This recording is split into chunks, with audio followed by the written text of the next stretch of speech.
Hello students, sociology today के इस initiative में आपका स्वागत है। और जैसा आप जानते हो, मेरा नाम है पार्थ। अब हम आ चुके हैं अपने 21st क्वेश्चन पे। अभी सवाल क्या जाता है?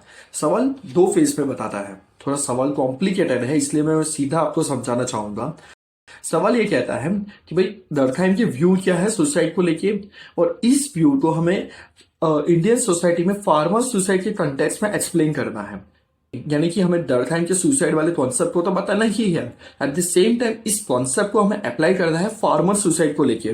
तो सबसे पहले हम क्या करेंगे, जैसा हर बार करते हैं, एक इंट्रोडक्शन होगा, बॉडी होगा और फिर कंक्लूजन होगा। और बॉडी को हम दो पार्ट में डिवाइड करेंगे। इंट्रोडक्शन में हमें बताना है कि भाई डर्कहाइम की ये थियरी है क्या। डर्कहाइम की थियरी क्या है कि भाई डर्कहाइम ने क्या कहा था कि भाई सुसाइड है वो साइकोलॉजिकल कॉन्सेप्ट नहीं है। बहुत सारे मोनोग्राफिक डेटा को एनालिसिस करने के बाद उन्होंने बताया कि सुसाइड एक सोशल फिनोमेना है। तो ये हमें इंट्रोडक्शन में बताना है।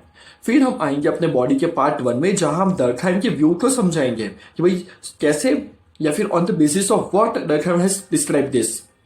और इस एग्रीमेंट के आधार पर देखें तो सुसाइड क्या है कि जब भी सोसाइटी और पर्सन के बीच में कोई डिसएग्रीमेंट होता है, तब वो सुसाइडल करंट जनरेट होता है।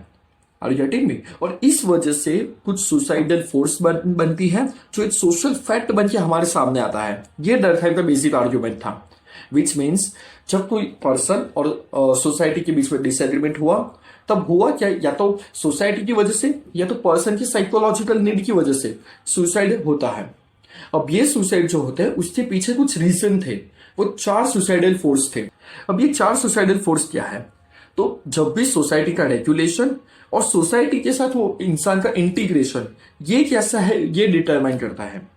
फॉर एग्जाम्पल, सबसे पहले आता है एल्ट्रुइस्टिक सुसाइड, यानी कि जो इंसान है वो सोसाइटी के साथ बहुत ज्यादा ही इंटीग्रेट हो जाता है, जिससे वो सोसाइटी के प्रेशर को अपने पे बहुत ज्यादा ले लेता है, जिसकी वजह से वो सुसाइड होता है।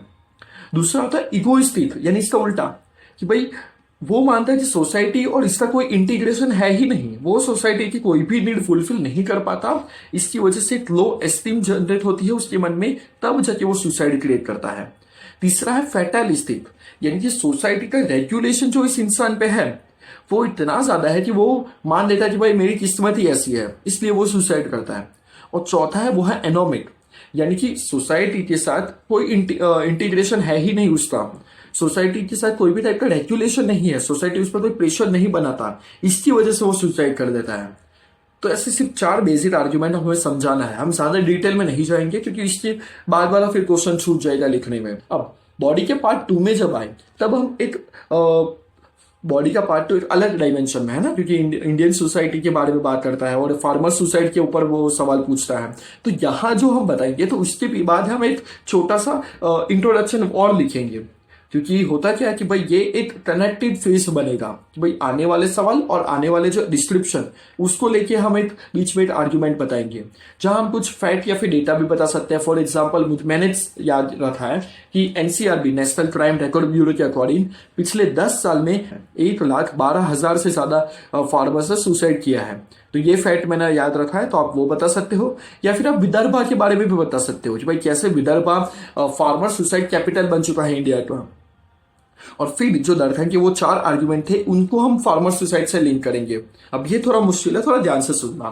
पहला होता है एल्ट्रुइस्टिक सुसाइड, यानी ऐसा सुसाइड जहां जो सोशल इंटीग्रेशन है वो बहुत ज्यादा होता है उसके ऊपर, फार्मर के ऊपर। और इस कंटेक्स्ट में देखा जाए तो सोसाइटी उसके बारे में क्या सोचेगी, या फिर उसकी जो सोशल वैल्यू है उसको वो इतना ध्यान में रखता है कि जो बैंक का डेब्ट है या फिर लेंडर का प्रेशर है वो उस पर इतना हावी हो जाता है कि वो सुसाइड अटेम्प्ट करता है। ये है अल्ट्रुइस्टिक सुसाइड। दूसरा है इगोइस्टिक सुसाइड, यानी कि ऐसा सुसाइड जहां वो जो सोसाइटी का इंटीग्रेशन है वो बहुत कम है, यानी कि फार्मर ऐसा सोचता है कि भाई गवर्नमेंट हो गया या फिर समाज हो गया, उसके साथ उसका कोई लेना देना बचा ही नहीं, उनके लिए वो मायने ही नहीं रखता, और इसलिए वो लो सेल्फ एस्टीम के कारण वो सुसाइड करता है। तीसरा है फैटलिस्टिक, यानी कि ऐसा सोचना कि भाई खराब मौसम होना या फिर क्रॉप फेलियर हो उससे किस्मत थी, और इस वजह से वो अपनी हार्ड लाइफ को एंड करने के लिए सुसाइड कमिट करता है।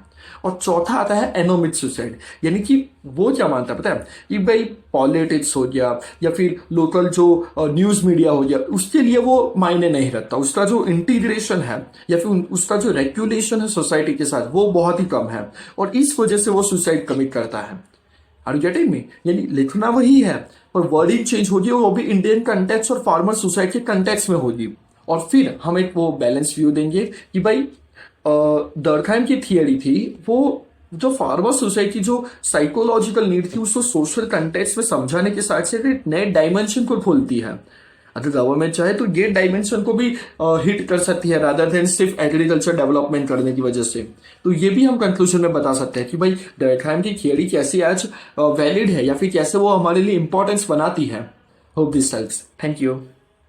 Visit our website www.civilservantshub.com for more course details.